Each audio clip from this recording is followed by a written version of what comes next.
తల్లిని మించిన దైవం లేదు. గర్భిణీ స్త్రీలకు అన్నదానం చేయడం ఆ అదృష్టం అన్నారు మేస్త్రి అక్రమ్ బాషా. ఈ సృష్టికి మూలమైన అమ్మను మించిన దైవం లేదని, ఎన్ని సేవలు చేసినా అమ్మ రుణం తీర్చుకోలేము అన్నారు మేస్త్రి అక్రమ్ బాషా. శ్రీ సత్యసాయి జిల్లా సోమందేపల్లి మండల కేంద్రంలోని ప్రభుత్వ వైద్యశాలలో ప్రభుత్వ వైద్యులు ఓంకార్, ఆయేషా సమక్షంలో సోమందేపల్లి మండలం నుంచి గర్భిణీ స్త్రీలు వివిధ పరీక్షల కోసం ప్రభుత్వ వైద్యశాలకు వస్తుంటారు. ఈ క్రమంలో వివిధ పరీక్షలకు వచ్చేస్తున్న గర్భిణీ స్త్రీలకు అన్నదానం చేస్తున్నారు ముస్లిం మైనార్టీ సోదరులు. ఇందులో భాగంగా సోమందేపల్లి జామియా మసీద్ ముతవల్లి ఎల్ఐసి మహమ్మద్, కార్యదర్శి మేస్త్రి అక్రమ్ బాషా ఆధ్వర్యంలో గత 7 నెలల నుండి గర్భిణీ స్త్రీలకు అన్నదానం చేస్తున్నారు. ఇందులో భాగంగా సోమవారం ప్రభుత్వ వైద్యశాలలో ప్రభుత్వ వైద్యురాలు ఆయేషా సమక్షంలో గర్భిణీ స్త్రీలకు అన్నదానం చేశారు ముస్లిం మైనార్టీ సోదరులు. ఈ సందర్భంగా మేస్త్రి అక్రమ్ బాషా మాట్లాడుతూ, మానవ సృష్టికి మూలం అమ్మ, ప్రపంచానికి మూలం అమ్మ. మనం ఎన్ని తప్పప్పులు చేసినా భరించేది అమ్మే. ఇలాంటి మాతృమూర్తికి మనం ఎన్ని సేవలు చేసినా తక్కువేనని, అమ్మకు ఎన్ని రకాల పూజలు చేసినా తక్కువే అన్నారు. ప్రతి ఒక్కరూ అమ్మా నాన్నకు గౌరవం ఇవ్వాలని, అమ్మ కోసం ఏదైనా సరే చేయాలని అక్రమ్ బాషా తెలిపారు. ముస్లిం మైనార్టీ సోదరుల తరఫున గత 7 నెలల నుండి సోమందేపల్లి ప్రభుత్వ వైద్యశాలలో గర్భిణీ స్త్రీలకు ప్రతి 3వ సోమవారం అన్నదానం చేస్తున్నామని, భవిష్యత్తులో కాబోయే అమ్మలకు ముస్లిం మైనార్టీ సోదరుల తరఫున మరిన్ని సేవలు అందిస్తామన్నారు. ఈ కార్యక్రమంలో సిహెచ్ఓ రవీంద్ర, అన్సర్ బాషా, ఈద్గా కమిటీ అధ్యక్షుడు రుక్సానా జ్యువెలర్స్ అధినేత షాషా, వెల్డింగ్ షాప్ శిక్ష, కొట్టాలు మహబూబ్ బాషా, త్యాగి తదితరులు పాల్గొన్నారు.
अस्सलाम वालेकुम।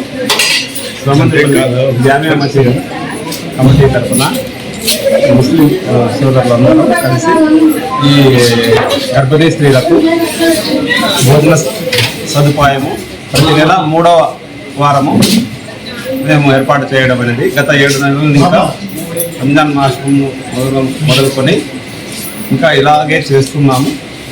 నెక్స్ట్ ఇంకా రంజాన్ వరకు చేస్తాము అని మేము మాట ఇచ్చినాము, అలాగే చేస్తాము. ఇంకా అవకాశం వస్తే గర్భిణీ స్త్రీలకి ఇంకా మా సహాయ సహకారాల్లో ముందుకు కూడా ఇలా భోజనాలు పెట్టిస్తామని తెలియజేస్తుంది. అస్సలాము అలైకుం. నేను సోమన్నపల్లి ముస్లిమ్స్ మేడం జయనంతరమున ఈ గర్భిణీ స్త్రీలకు అన్నదాన కార్యక్రమము మా సోమన్నపల్లి ముస్లిమ్స్ అందరం కలుపుకొని ఈ కార్యక్రమం చేయాలని అనుకుని దేవాలయం తరఫున అనుకున్నాము. గత 7 నెలల నుంచి ఈ కార్యక్రమం కొనసాగుతుంది. అలాగే ఇంకా 7 సంవత్సరం వరకు ఇలా కొనసాగాలని మీ అందరి ఆశీస్సులు మాకు కావాలని కోరుతున్నాము. ఈ గర్భిణీ స్త్రీలకు అన్నదాన కార్యక్రమం ఎంత పుణ్యదానం అంటే ప్రతి రంజాన్ మాసంలో మేము నెలంతా మేము ఉపవాసం అన్నదాన కార్యక్రమం నిర్వహించాము గతంలోనే. అలాగే ఈ కార్యక్రమాన్ని సంవత్సరం అంతా పొడవునా కార్యక్రమం చేయాలని అనుకుంటున్నాం.